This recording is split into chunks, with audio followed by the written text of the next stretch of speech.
بسم اللہ الرحمن الرحیم۔ حدود الہی، اللہ کی حدود اور اس کے قوانین کو جاننا ہم سب کے لیے ضروری ہے۔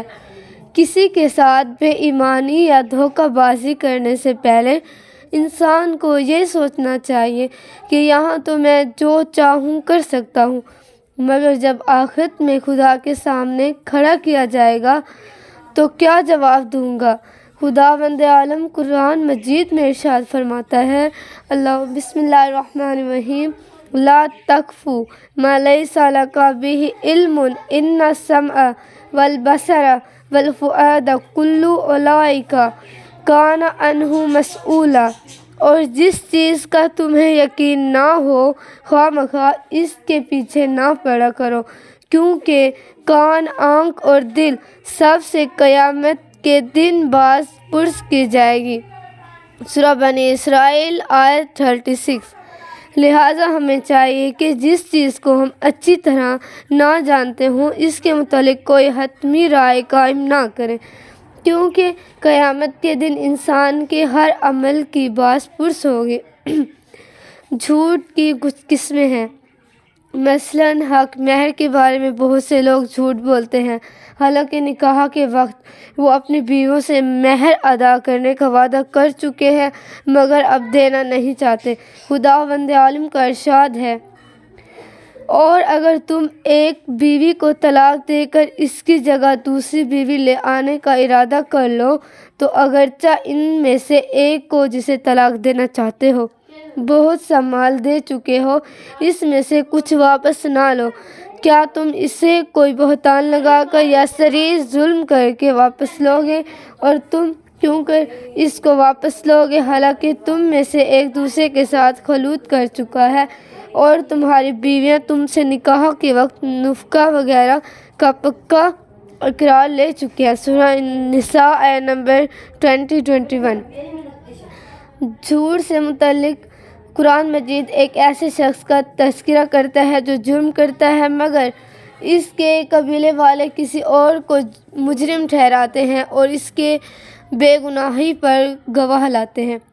ایسا ہی ایک واقعہ حضور اکرم صلی اللہ علیہ وآلہ وسلم کے زمانے میں پیش آیا کہ مدینے کا ایک مسلمان چوری کرتے ہوئے پکڑا گیا۔ اس کے قبیلے والوں نے حضور اکرم صلی اللہ علیہ وآلہ وسلم کے سامنے اس کی بے گناہی ثابت کرنے کے لیے گواہ پیش کیے اور کہا کہ چوری ایک یہودی نے کی تھی، اس نے نہیں کی تھی۔ حضور اکرم صلی اللہ علیہ وسلم نے گناہوں کی بنیاد پر فیصلہ کرنا چاہا تو خدا نے یہودی کی بے گناہی کے حق میں اور مسلمان کے خلاف 14 آیتیں نازل فرمائیں۔ ارشاد ہوا، اور جو شخص کوئی خطا یا گناہ کرے پھر اسے کسی بے قصور کے سر تھوپے تو اس نے ایک بڑے افطرا اور صریح گناہ کو اپنے اوپر لاد لیا۔ سورہ نساء آیت نمبر 101-2۔ یہ ایک حساس مسئلہ ہے۔ ہم اپنے خاندان، کٹم، قبیلے یا پارٹی کے مجرم افراد کی بے جان حمایت کرتے ہیں، انہیں معصوم قرار دیتے ہیں اور الزام دوسروں پر لگا دیتے ہیں۔ یہ سراسر غیر شرعی اور غیر قانونی ہے۔ جس شخص پر ہم الزام لگاتے ہیں وہ اگرچہ خدا کا کھلم کھلا دشمن ہی کیوں نہ ہو، ہمارا دین کسی اور کا جرم اس کے سر تھوپنے کی ہرگز اجازت نہیں دیتا۔ بات جب عدل و انصاف کی ہو تو وہاں مسلمان اور غیر مسلمان کی تمیز نہیں کی جاتی۔ خداوند عالم ارشاد فرماتا ہے، اے ایمان والو، خدا کے لیے انصاف کے ساتھ گواہی دینے کے لیے تیار رہو اور تمہیں کسی قوم کی دشمنی اس جرم پر نہ اکسا دے کہ تم ناانصافی کرنے لگو۔ تم ہر حال میں انصاف کرو، یہی پرہیزگاری سے بہت قریب ہے، اور خدا سے ڈرو کیونکہ جو کچھ تم کرتے ہو خدا اسے ضرور جانتا ہے۔ سورہ مائدہ آیت 8۔ ایک آیت جناب مریم علیہ السلام پر یہودیوں کی تہمت کے بارے میں آئی ہے کہ ان کافروں نے اپنے کفر کی وجہ سے مریم پر بہت بڑا بہتان باندھا۔ سورہ نساء آیت نمبر 156۔ اس قسم کے الزامات جھوٹ سے بھی بدتر ہیں، لہٰذا ہمیں کسی بھی محترم شخص پر جب تک ہمارے پاس ٹھوس شواہد نہ ہوں الزام نہیں لگانا چاہیے، کیونکہ یہ بدترین گناہ ہے جس کے متعلق قیامت میں جس دن انسان نہ کچھ چھپا سکے گا اور نہ انکار کر سکے گا، ضرور باز پرس ہوگی اور ہم خدا کے عذاب سے نہیں بچ سکیں گے۔ تعصب اور افواہیں پھیلانا ہمارے مذہب کو اندر سے کھوکھلا کر رہا ہے اور سوائے نماز روزہ کے ہمارے پاس کچھ نہیں۔ ہمارے دل تقویٰ اور خوف خدا سے خالی ہوتے جا رہے ہیں، لہٰذا ہمیں اس کی روک تھام کے لیے سخت اقدامات کرنے ہوں گے۔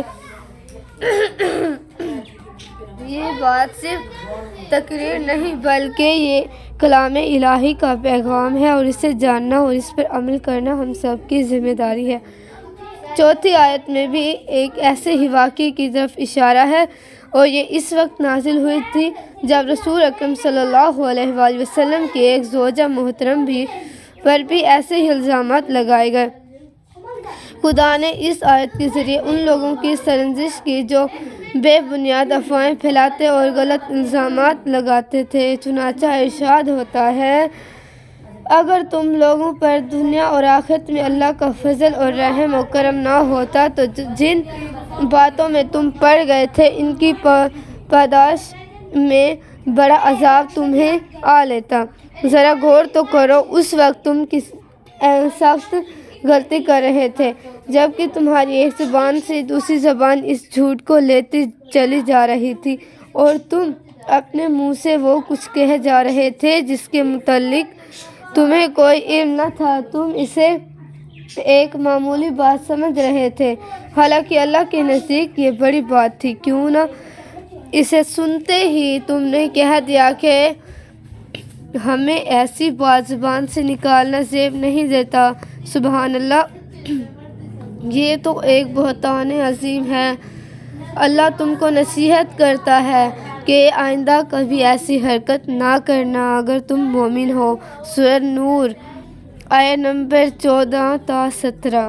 ایک اور آیت میں خدا فرماتا ہے کہ کتنے بڑے گناہ گار ہیں یہ لوگ جو جھوٹ بولتے ہیں اور دوسرے مسلمانوں بھائیوں پر بہتان باندھتے ہیں، اور جو لوگ ایماندار مرد اور ایماندار عورتوں کو بغیر کچھ کیے دھرے تہمت لگا کر اذیت دیتے ہیں، وہ ایک بہتان اور صریح گناہ کا بوجھ اپنی گردن پر اٹھاتے ہیں۔ سورہ احزاب آیت نمبر 58۔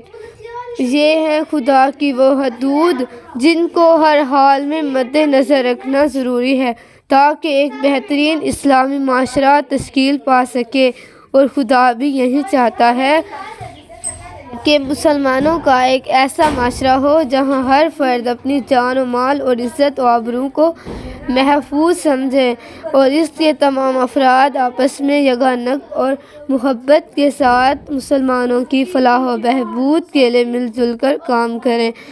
اگر آپ کو میری یہ ویڈیو پسند آئی ہے تو ہمارے چینل کو لائک کریں، سبسکرائب کریں۔ اللہم صلی علی محمد و آل محمد وعجل فرجہم۔ التماس